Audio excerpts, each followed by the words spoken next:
I talk you turn maybe? I was trying to get your attention. I love my singing voice. How's that? Everyone just put your. Whoa, can you hear me now? Yes, that sounds good? All right, yay. Hello again, sorry, thank you. All right, everybody. Up. This right here, I'm good? Okay. Maybe pull the stand closer to you. All right. I'm sorry, technical difficulties and I'm not good with technology. All right, so better? Yeah. Okay, all right, yay.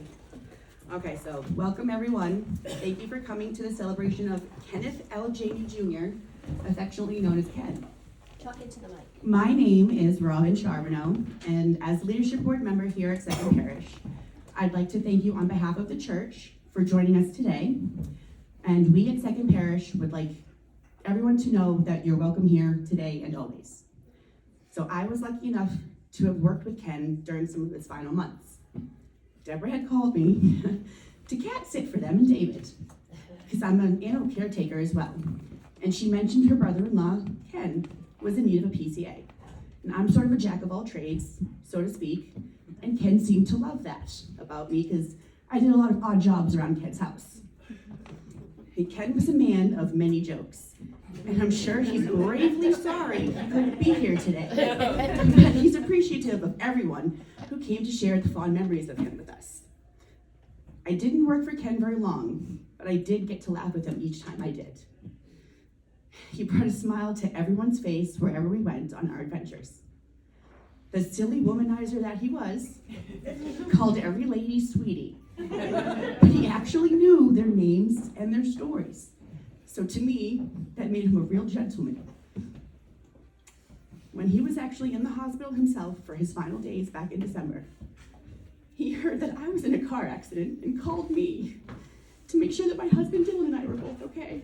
Sorry, I miss him a lot, sorry. And Dylan also worked for Ken a lot on odd jobs.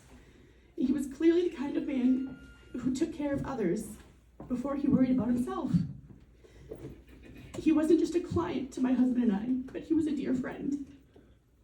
And when I heard he had passed, I was filled with a sense of sorrow, but also a small sense of happiness that he was no longer in any pain or suffering. He took a piece of my heart with him that day when he passed, as I'm sure he did with a lot of you. And I'm a much better person for having known him, and I'm forever grateful to Deborah for the suggestion to David and Ken that I come on board for the end of Ken's life, because I was so honored and still will be to have known him. Thank you all again for being here today, and I'll turn this over now to his brother, David.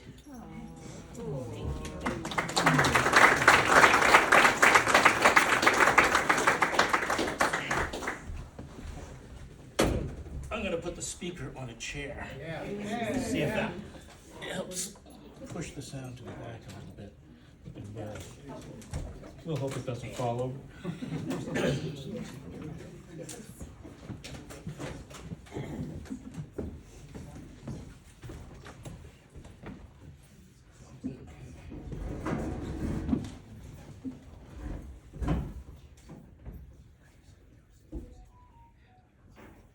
Feeling so short.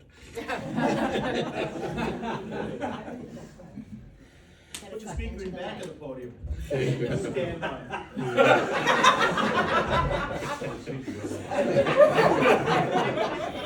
That's a great idea. But I'm not going to do it. Thank you, Robin, for those wonderful memories of Ken and your being part of his life. And I know you've filled an important space in his life at a critical time, both you and Dylan.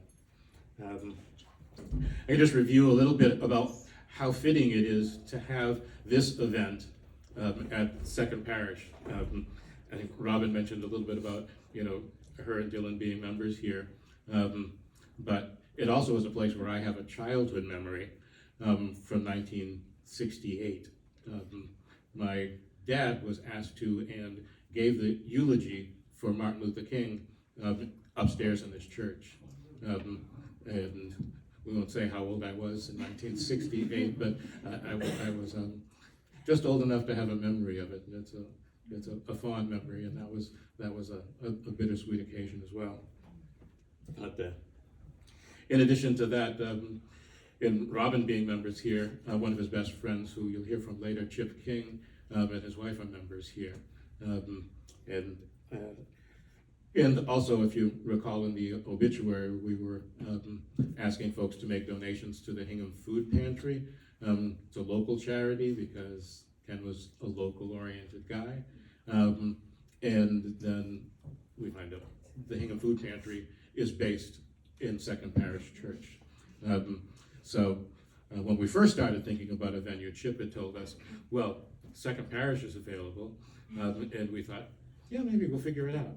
And then the stars seemed to align with all of these disconnected things pointing us to be at Second Parish. And so we're not church people, but I can see when the stars align in a certain direction. And so it's good to be at Second Parish. And we appreciate being here, and we appreciate all of you being here. We're going to keep this informal.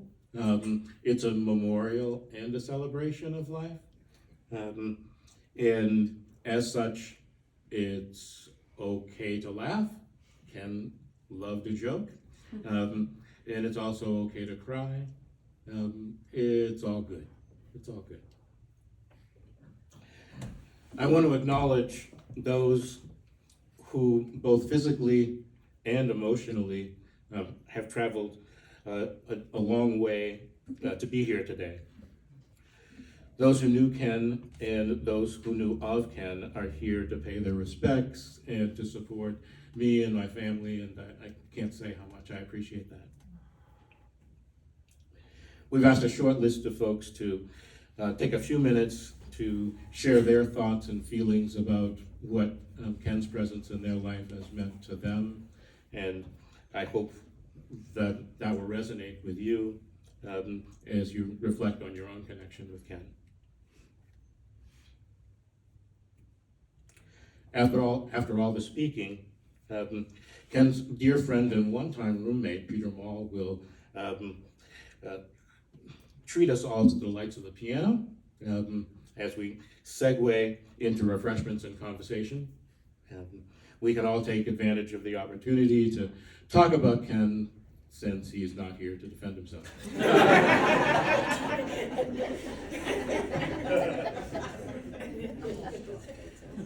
My brother Ken was a journeyman sprinkler fitter, and before Ken became a sprinkler fitter, I had no idea what a sprinkler fitter was.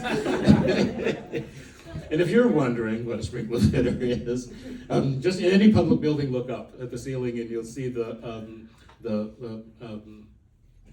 faucets. If there was a fire, it's what puts out the fire. It sprays water and that. And in the movies, Ken told me this as well. In the movies, you always see it coming down like a shower comes down in your bathroom, hopefully, and it's all beautiful. But he educated me a little bit and told me once that because the water sits in those pipes for long periods of time, it has to be mixed with a certain kind of antifreeze-ish liquid to keep it, from together with it. So the movies, it's not really like it's pretty nasty when it comes. It puts out the fire, but you need a definite shower after you're there.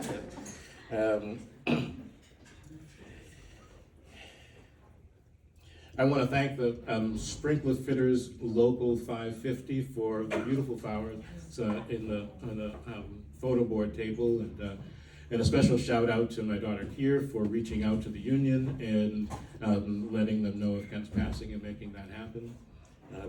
There are also some other flowers here from our dear friend Nicole DePace, who unfortunately can't be with us today. She's at a conference in Arizona, and I know there are a number of other people who have reached out to us who wish they could be here today, but for one reason or another, not the weather for one surely, but other commitments and we feel their presence today. And when we are videoing it, so we can post that, and they can see it almost live.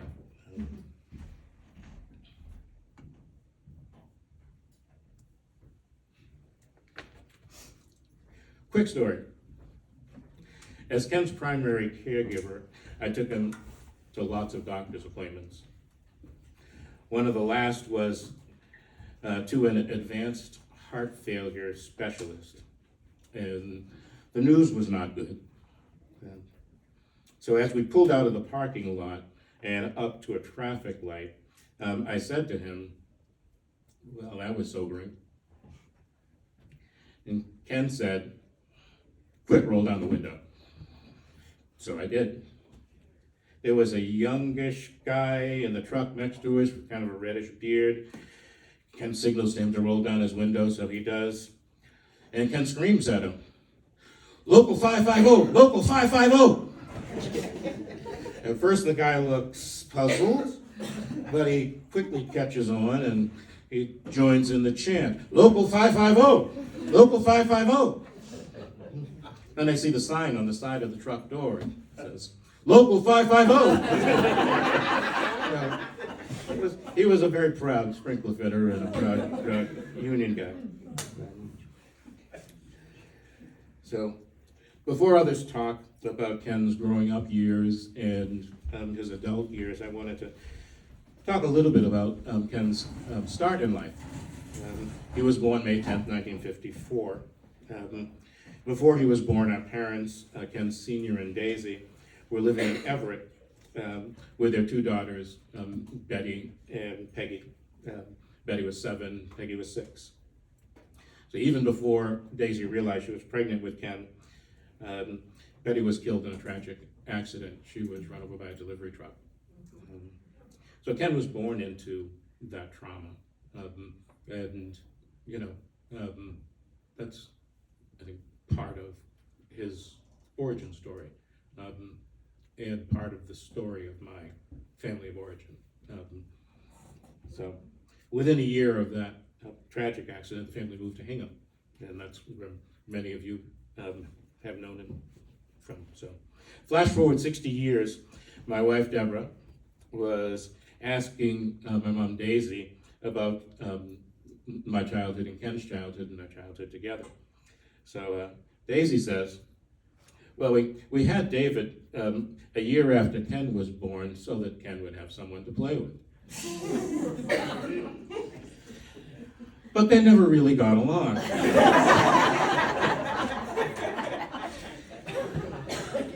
So I said, so I hadn't imagined it. Growing up, Ken and I never really did get along. And ironically, it wasn't until the last 10 or 12 years of his life when I assumed the role of his primary caregiver that we became close. We listened to each other and we learned from each other.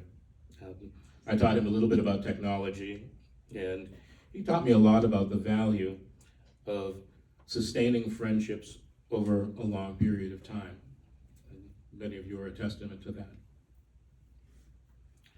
And of making new friends in everyday places. And Robin talked a little bit about that. After Ken's first stroke, he was unable to drive.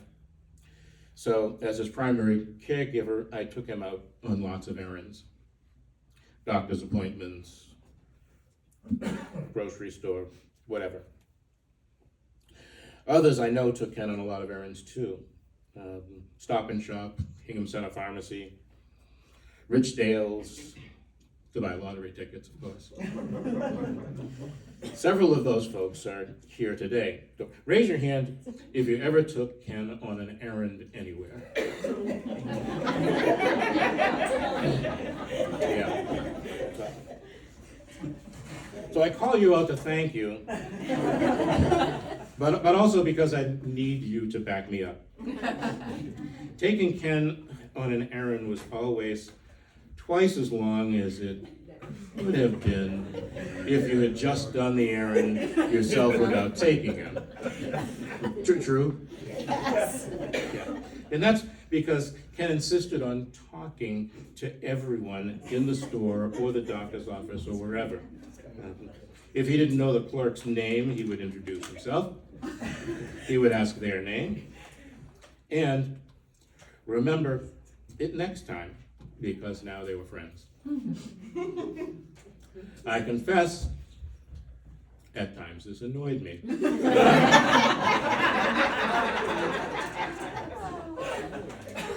I confess, increasingly in everyday places, I find myself asking people their name, and I offer mine.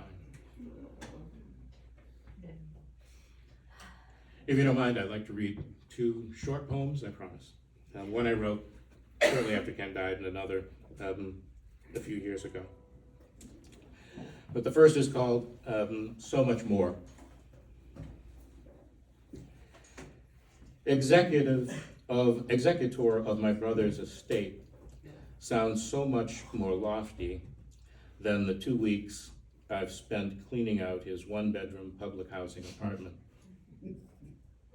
Yet Ken's estate is so much more than the stuff I packed up on his behalf. I found markers of the lives he touched amid the chaos of his daily disorder.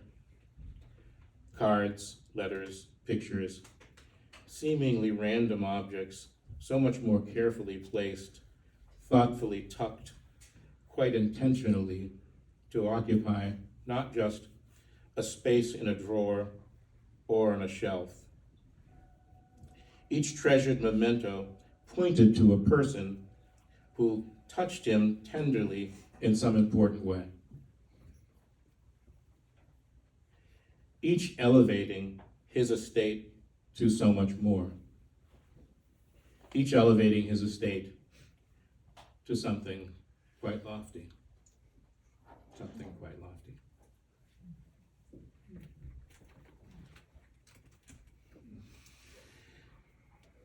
This next poem I wrote a while ago, a few years ago. It's called Planting Season. Despite all that is wrong in the world, again we come to that time of year, well before my head fills with summer distraction, when the garden calls out her quiet need to ground me fast to this moment. The earth is warm, fertile, and ready for seed, root, and promise. I come round exactly as predicted, once more landing one step closer to the ancestors. I will plant this year. I will stake my claim on this corner of the future. I will appreciate the bounty and sweet smell of flower and fruit floating in on the back of a gentle breeze like a new morning. So, in closing, I'd like to share a bit of Ken in his own words. Kenisms, I call them. So, these are things that come to me at random times when I think of Ken. So, me. Ken, are you ready to go? Ken, no, but let's go anyway.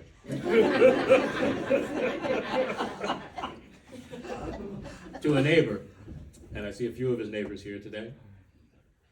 Ken, good to see you. Ken, better to be seen than to be viewed. To a medical assistant, your date of birth. Ken, 5/10/54. I expect a birthday card. To practitioner.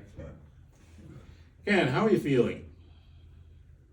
Ken, well, I'm on the right side of the grass. Me. Ken, are you ready to go? Ken, no, but let's go anyway.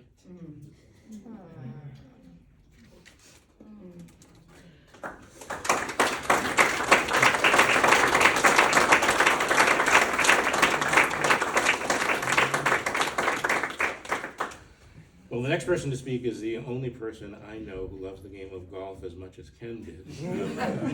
And that's my son Devin, so you're up.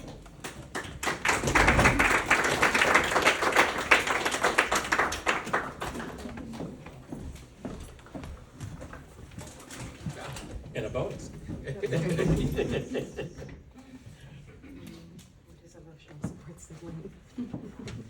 So, I wrote this, but my sister is standing here in support with me as her profession as a copy editor went through this several times to ensure that I'm not just making things up. So again, thanks Dad, thanks everybody for being here. Oh yeah, I'm not gonna go off script, but for those that don't, yes, I'm gonna stick with the script. For those that don't know me, I'm Devin Janey, and this is my sister Kier. And Kenny was our uncle and our friend. So I'm gonna say some things, as my dad mentioned, that some fun things and some meaningful things, and hopefully at the end of the day, we're gonna have a good time and perhaps have a few laughs and a few cries with our Uncle Kenny, who is undoubtedly here with us today. And who I also know is probably also 100% sipping a Michelob Ultra somewhere, laughing at me doing this. So with that said, our Uncle Kenny inspired us all, sometimes in unusual ways. So for example, when I was born and couldn't speak, I inherently bonded with Uncle Kenny for his love of facial hair. Kenny always sported a beard and occasionally a mustache, as we can see on the board back here, which my sister wonderfully put together. And I would oftentimes grab my chin to indicate that I wanted Uncle Kenny.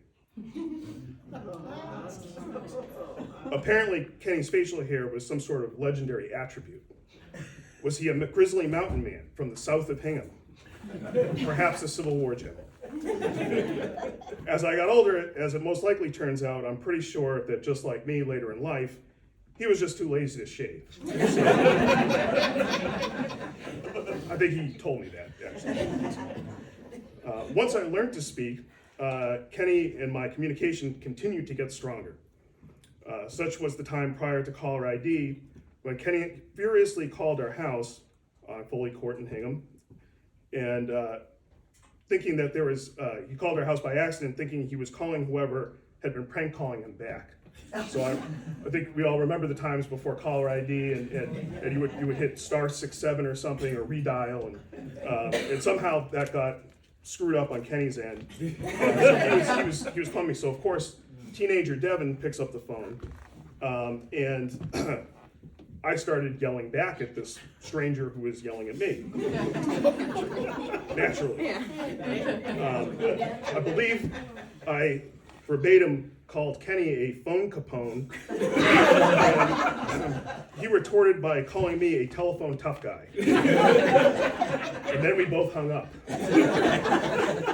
My dad happened to be walking by and said, "Who is that?" I said, "I don't know, some crazy person." I just walked away. Later that year at Thanksgiving, Kenny was retelling, as we were sitting around the kitchen table, how he told some guy off who had been prank calling. We quickly realized that the guy who he was yelling at was in fact me, for which he apologized profusely, and we all had a good laugh. So, speaking of Thanksgiving, as a youth, I always look forward to Thanksgiving because I know I could count on some ridiculous Uncle Kenny story that we hadn't heard before, or in some cases, inadvertently involved me. So for example, when I was in junior high school, I, along with some friends, lit Bear Cove Park on fire. I think we're past the statute of limitations. I don't live in the state anymore.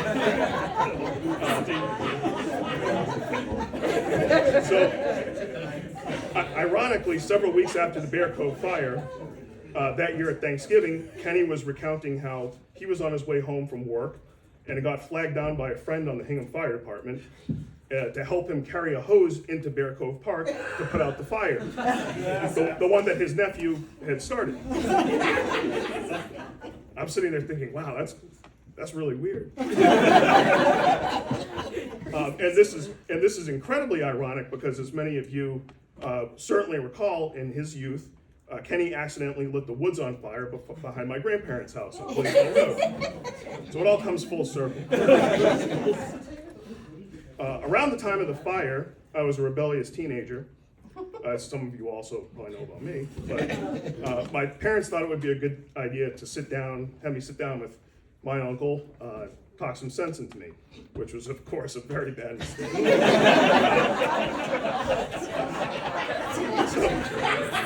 It was, indeed. Yes, it was drastic times call for drastic measures.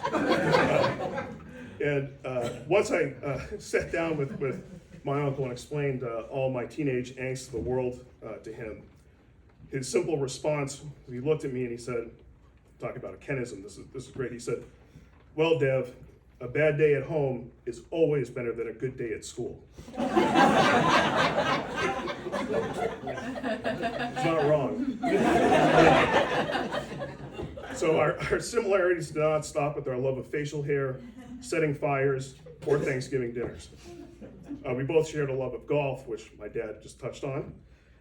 Kenny provided me with my first bag of golf clubs when I was 13, and I still use the putter almost 30 years later, which is no reflection of how my game has somehow gotten better or worse. I'll leave that alone. Kenny and I once dragged my father, David, who I was pretty confident had never swung a golf club before. We invited him to come golfing with us once.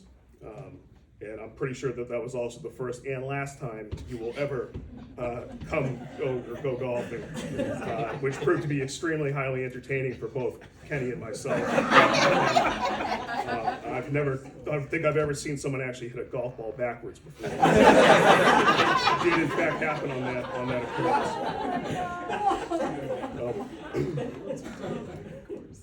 As a man often before his time, similar to my wife Eric and I, Kenny did not have kids. Just how millennial of him. I'd often thought of what it would be like to not have a legacy as far as not having kids goes, and I'm sorry, whoa. We'll try that one again. I had often thought about what it would be like to not have a legacy as far as kids go, and also who we can count on as we get older. When we were with Uncle Kenny at South Shore Hospital, and later when he was in hospice, we were all blown away by the outpouring of support by family, but also by Kenny's lifelong friends, who in many ways were also his family. It was so touching to see and hear from so many people who Kenny touched at various points of his life, many of whom are here today. It was personally reaffirming that if you live a good life and take care of the people around you, you will have friends and people who you can count on until the end. I know Uncle Kenny is in a better place now, and this would mean the absolute world to him to see you all here in support of him, but also for each other. Thanks again so much for all being here today and being a part of Ken's life. Thank you.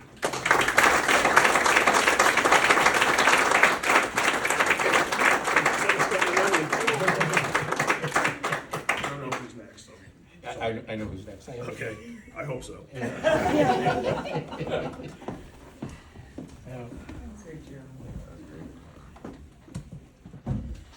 So, there we go. At a normal height. The next person to speak, I mentioned earlier, Chip King, and Ken were friends since grade school. I first remember, what's it, junior high? Junior high.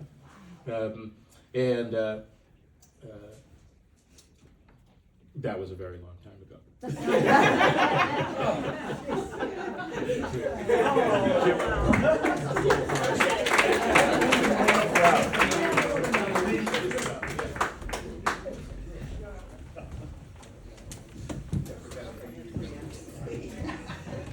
Set this to normal height, and if you're not nice to me, I'll tell them how old you were in 1968. Not as bad as it looks. I used a really big font. And just before I start, You know, who among us hasn't set a piece of hingham on fire by accident? I'm not alone. Oh, no, you're definitely not alone. We can have a meeting after this, and nobody will have to leave.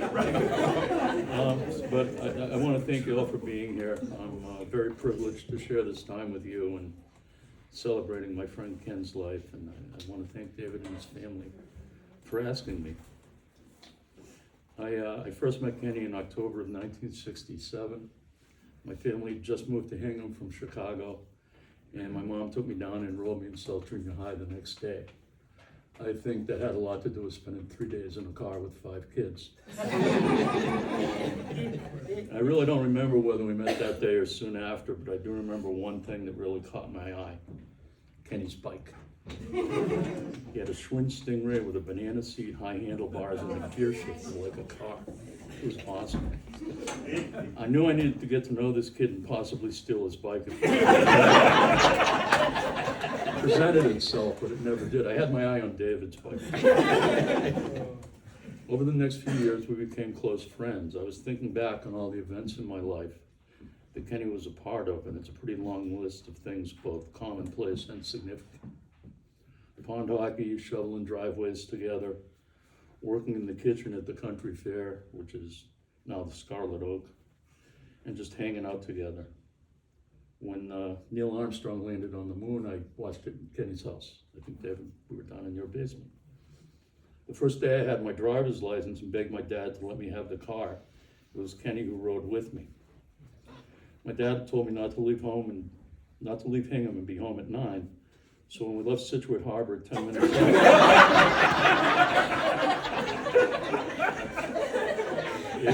it was Kenny who embedded his fingernails in the dashboard of the Country Squire on the ride down Route 3A. Back in those days, I don't know if you remember, but Route 3A had 3 lanes, and the middle lane was like the Dirty Harry lane. If you got lost, you took it. And I'll never forget what Kenny said to me as I passed one car. What he said was, you know, there's another 10 feet of car behind you. Because I think I almost clipped this guy. Such a fun fact, Kenny spent the blizzard of '78 at my house. He was one of the ushers in my wedding. And when my son was born, after I left my wife, the first person I called was Kenny. He was the first person I celebrated with. Both of my kids adored him, and he was often at our house for drinks and dinner. When I told my kids that Kenny had passed, my daughter texted me, "Oh, Daddy, I'm so sorry. Kenny will always be part of some of my favorite memories growing up, and I'm so glad you had a friend like him. So am I." My mom considered him to be her 4th son. After I'd moved out of the house, I would call her to say hello. She'd update me on the latest Kenny sighting. She'd say, "I saw Kenny at Star Market. He was holding a bunch of broccoli." He did love his broccoli. As some of you guys know, Kenny was a great natural athlete. We played all kinds of games: hockey, basketball, frisbee, pool. But our favorite was golf. We probably played hundreds of rounds, and I never beat him once. And I tried, God knows I tried. Actually, I never beat him at anything except backgammon and the occasional game of 9-ball. He was even better at teasing my sisters than I was. You can ask if she's here. It didn't matter. It was the time we spent together and the chance to laugh at each other and with each other that mattered. And when it came to busting my chops, Kenny was a master. I won't go into details, you'll just have to take my word for it. When my dad died suddenly and I was lost, Kenny was there. He saved me from myself, and that's a debt I cannot repay. His kindness to me and my family at that difficult time was unstinting. That Christmas, we brought gifts for all my brothers and sisters, and believe it or not, they were all wrapped. Kenny wasn't really a rapping guy. And it really lifted our spirits. It was a terrible time, and it really changed things for me. And he came to Christmas every year after that. He might have been coming before. I used to get a little forgetful around Christmas, if you know what I mean. And as time went by, Kenny and I didn't see as much of each other. We'd get together occasionally. It was like we'd never been apart. It's kind of how it is with friends. I regret that we didn't get together more, but I cherish the time that we did have. When David told us that Kenny was in the hospital, my brother Eddie and I went to see Kenny and say our farewells. When we arrived, David and his family were there. Kenny was sleeping. We all started swapping stories, and I told about how Kenny and I would come out of the 99 up the street, a little the worse for wear, get into his trusty red Nova. As soon as we got into the car, one or the other of us would yell, "Strap in." We'd put on our seatbelts, thereby rendering ourselves immortal for the arduous 2-mile drive to Long Meadow Road. I got ready to leave the hospital that day. Kenny opened his eyes and said, "Strap in." Those were the last words I heard him say. Leave it to Kenny to know the exact right thing to say. The last time I saw Kenny was in hospice. He'd lay in his bed sleeping, and I sat watching old TV shows and telling punchlines from old jokes. I don't know whether he heard me or not, but I like to believe he did. The last thing I said to him was, "I love you, and I'll see you again." I almost made it. Kenny was smart, funny, kind, generous, and loyal. He was the best friend anyone could have, and I will always think of him as my brother. My hope for all of you here is that you too have someone in your life who is as good and true a friend to you as Kenny was to me. Farewell, my friend. Keep it in the short grass, and I'll see you at the turn.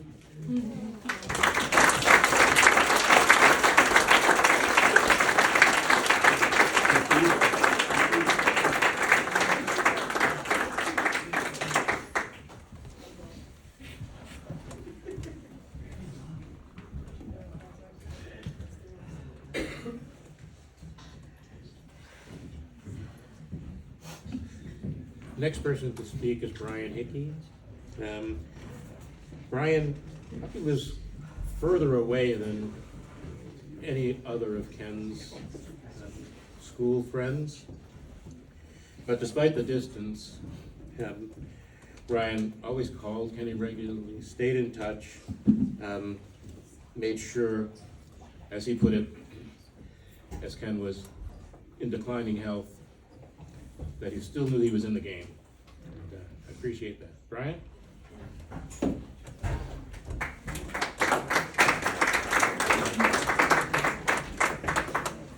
There's a way there, isn't there? Yes. We'll get there. There we go. Right on. Thank you. That turns on. Thanks. You'll probably need that. Thank you. And thank you for even asking me to do this.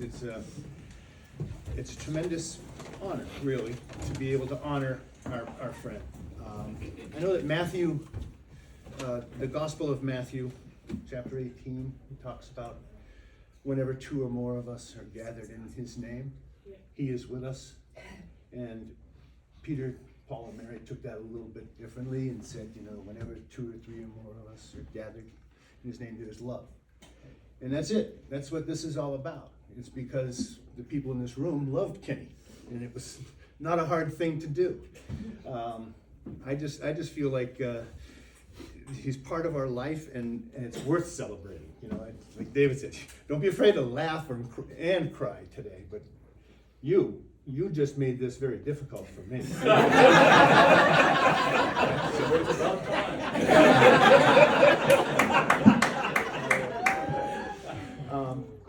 I can go back a little further. 1963 was a very memorable year for those of us who were alive at that stage. The Hingham Public Schools decided they were going to segregate a certain number of kids for the next 3 years from 4th, 5th, and 6th grades and put them together. And they're kind of guinea pigs for the school system to test out programs and whatnot. I think they called it the academically talented class. And we members of that class still refer to each other as ATC babies, because that's what one of the teachers used to call us who didn't teach the ATC class. But 1963 was the year that I met Kenny, the beginning of 4th grade. And of course, that fall of 1963 was pretty horrendous for our nation and for a lot of our psyches, you know. But we were segregated up there at South Junior High School, you know, the only fourth grade class in the building, you know, the others were all older and all. But we were blessed to have this teacher who was the sweetest old lady. She might have only been like 60, but you know, back in then, 60 looked like the new 80, you know. And it's true. I mean, there's lots of 70-year-olds that I know in this room that look great. But back then, Arlene Woodward looked pretty darned old. But she was a wonderful, wonderful little lady. We couldn't have chosen a better teacher for these fourth graders who were all pretty special in some ways. So they found out later that it was kind of a perverse way that they were special, but they did find out. And Arlene Woodward introduced herself to us and said she was one of 3 girls in her family. And her sister, she was named Arlene, and her sister was named Kerosene, and the other sister was Gasoline. of course, we loved that stuff. You know, we ate it. As 4th graders, we were like, hey, okay, now we'll be wits for stuff. But she also had a gift, and she decided she was going to do a play, a class play. And we were going to have the whole auditorium, and we'd practice. We'd have the whole stage for our practices, and it was great.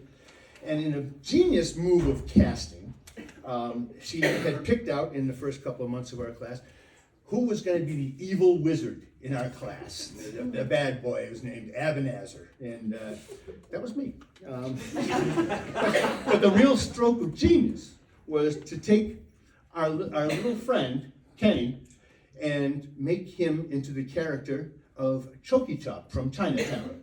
And that was just perfect for Kenny. But it was at that time, this opened up my eyes to the fact that, you know, the world was changing, and here I have my first black classmate. And I'm like, okay, I'm 4th grade. I never had an African American child in any of my classes. And I was like, okay, this is, I don't understand the difference, but obviously, when you watch the news, and you know, Louise Day Hicks was on the news all the time in the 60s, and the busing crisis in Boston and stuff, and you started to realize that there's an issue with racism in this area. And I thought, you know, Boston's got some problems with that. And I figured most of Hingham is exilees from the Boston area. So, you know, they bring those problems with them. You know, there's still people that are very short-sighted and small-minded about things like that. And Kenny helped us to become blind to that. He introduced us to the fact that this smart, handsome, athletic young guy was just like us. He liked playing. He liked to have a good time. And it's like the world seemed a little easier to understand because I finally had a black friend, you know, and it's like, okay, this is cool. I can gain from this experience of knowing him, and we did. I started to realize that we shared classroom and we played together a lot, but I came to the conclusion Kenny's life wasn't like mine. He had to deal, as I'm sure Daisy and Ken Sr. did, and many others. He had to deal with the real world 24/7, you know, and they looked at him differently. They saw him as a black man only.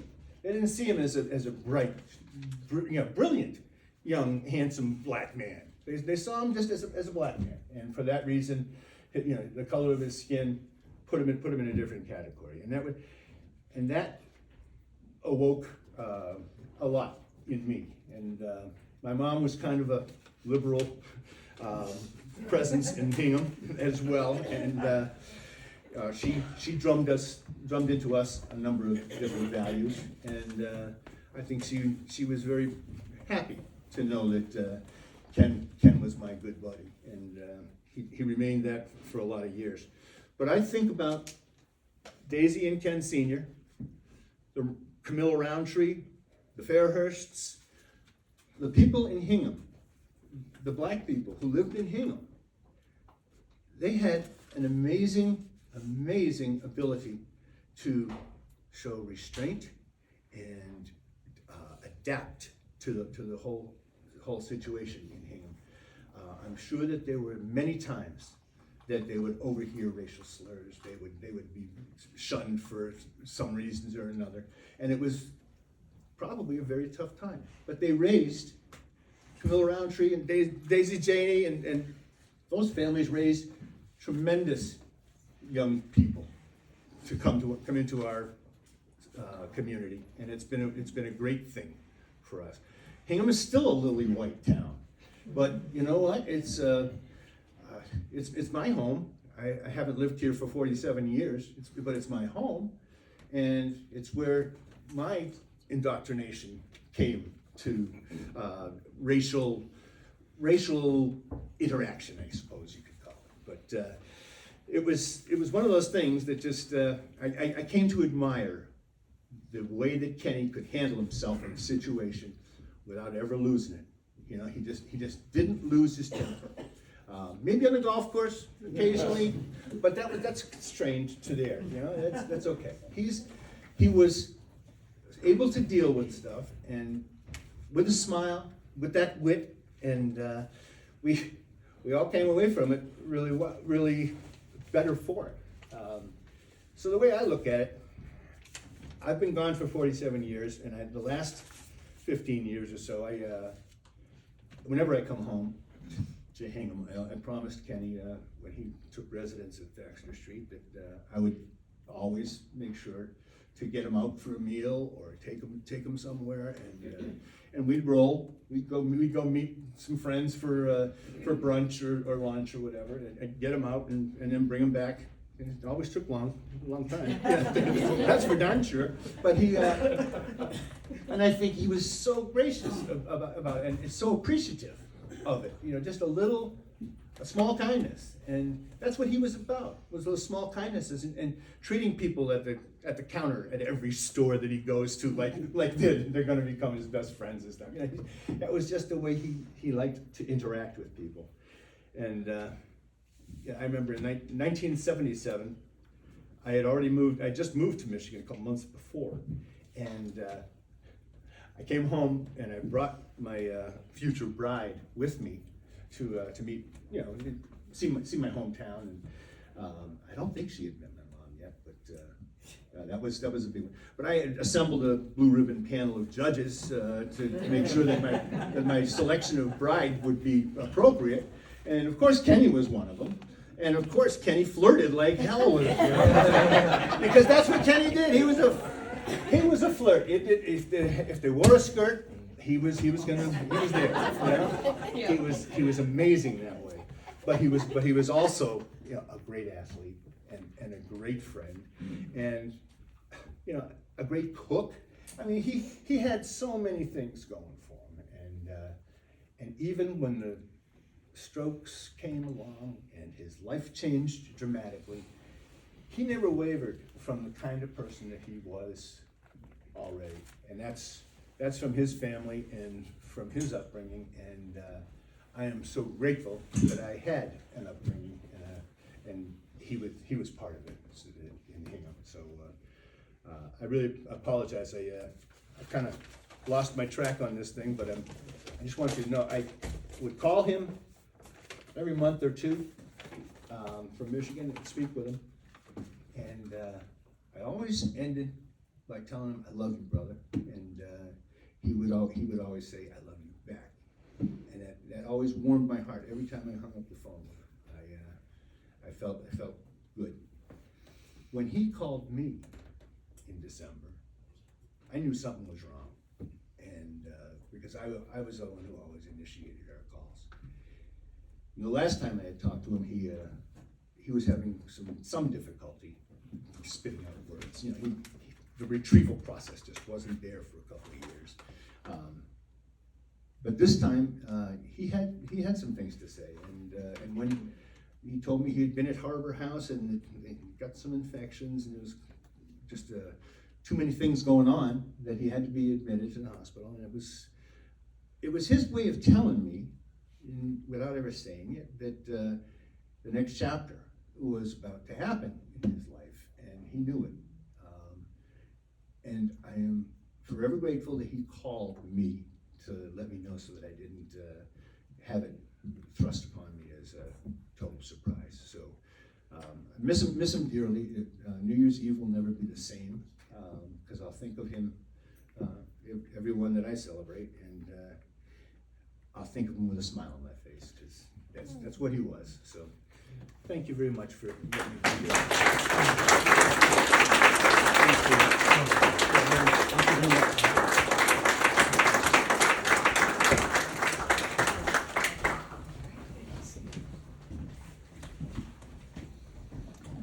So Ken had 3 strokes.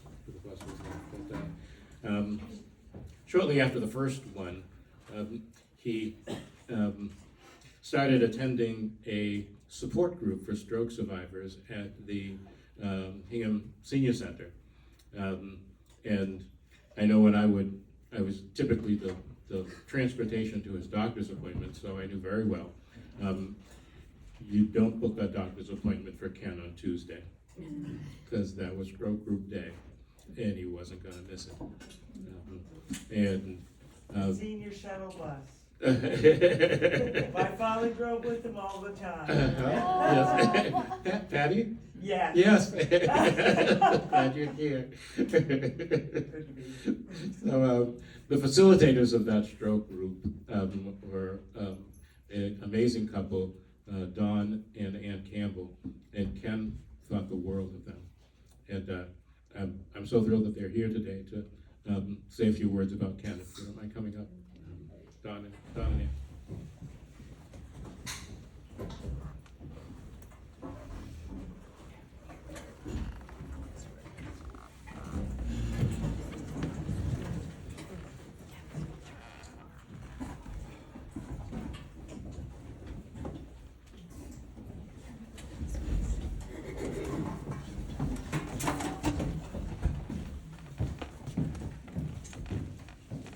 And no, we didn't bring everyone a gift.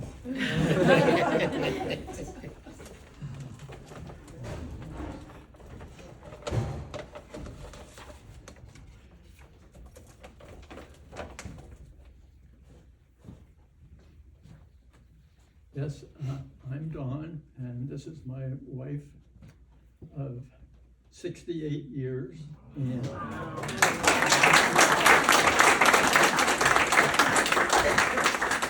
I was kind of hoping you drew that.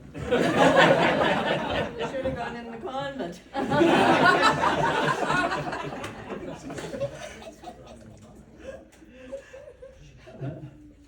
We met Ken in 2014. I think the years fly by so quickly now that we're older. It was 2013, 14, 15.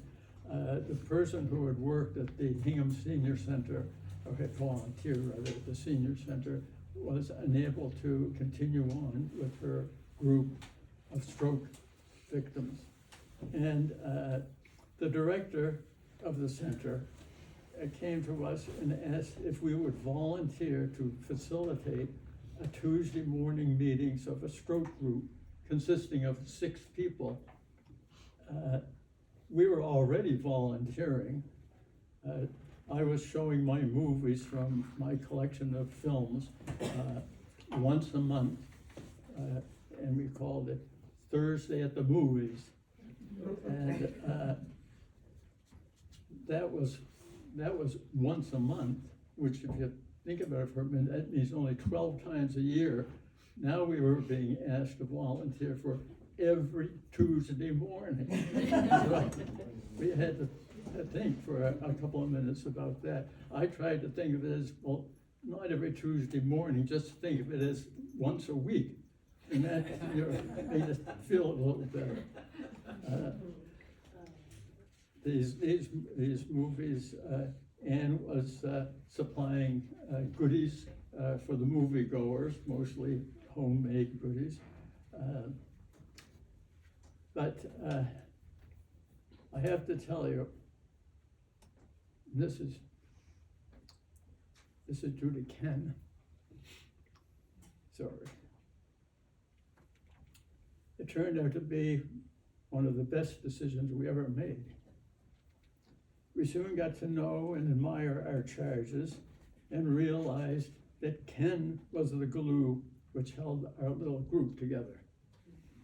The staff at the center loved Ken, often stopping by our area to chat with him.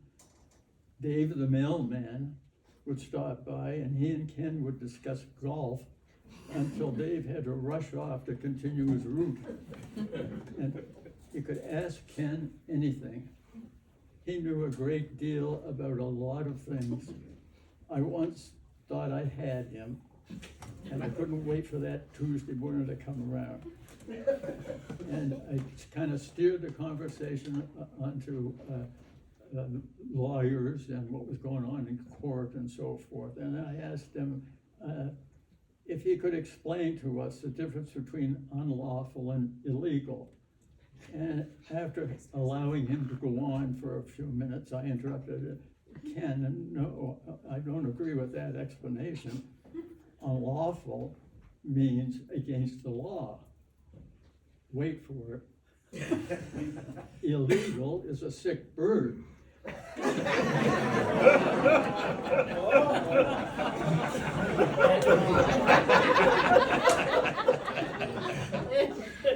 I thought for a moment that Ken would toss us half a blueberry muffin across the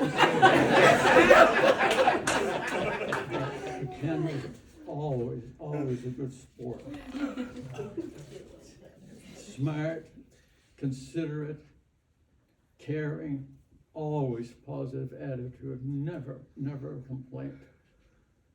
A true gentleman, and a great sense of humor, and witty. I had once in a while been told that I have a pretty good sense of humor, and sometimes, oh, you're so witty. My response has always been, well, witty perhaps, but there is a very deep down and serious side as well.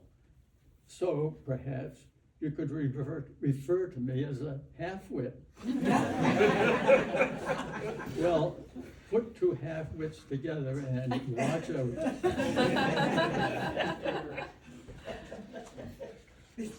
Over the years, our group always exchanged Christmas gifts, maybe a card with a $5 CVS gift in it, or a bag of candy and such.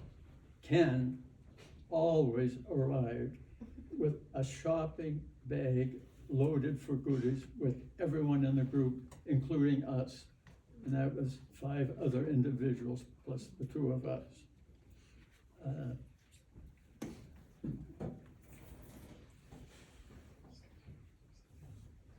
Oh, I'm sorry, I skipped a paragraph. Forget what I just said.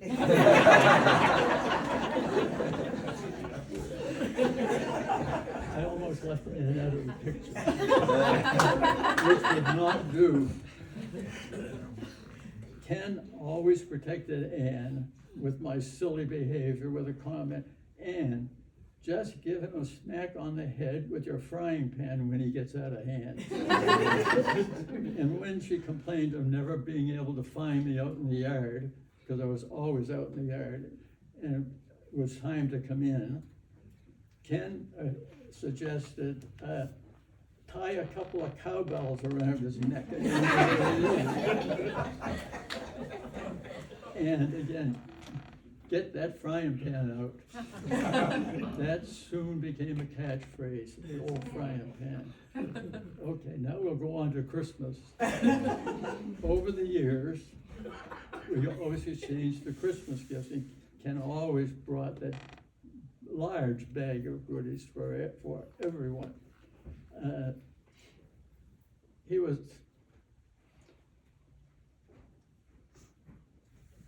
a very special person.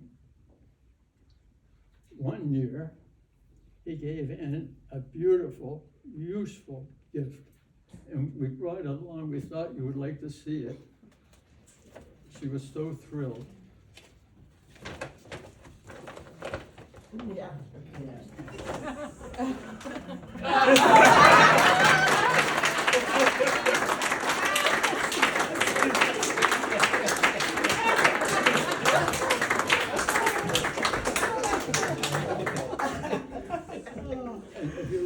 Especially as of today, and there are no dents in the pan. And none in my head. Although we knew Ken through all those years of Tuesday mornings, in the scheme of things, it was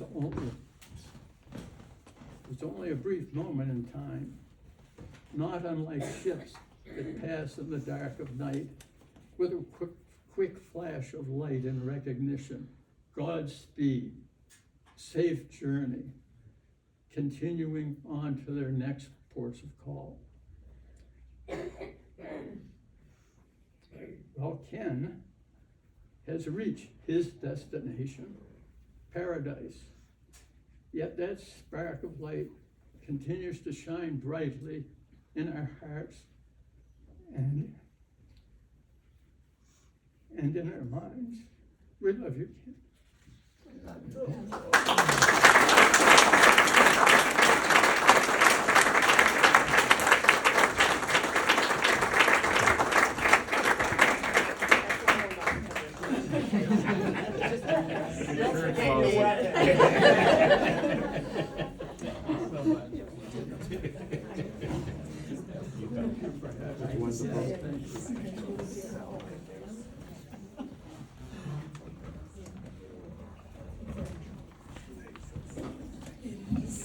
So,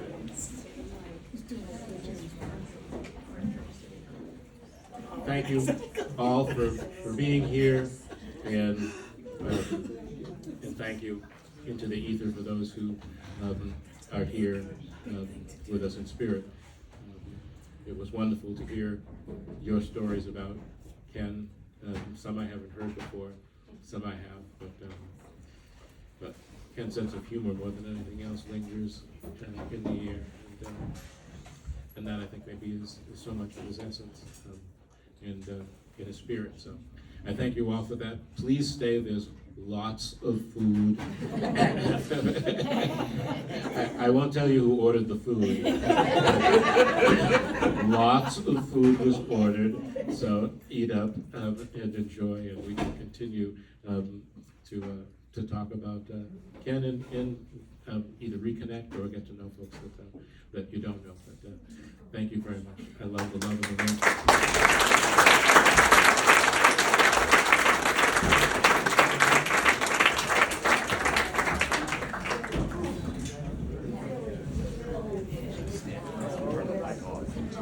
I know a picture.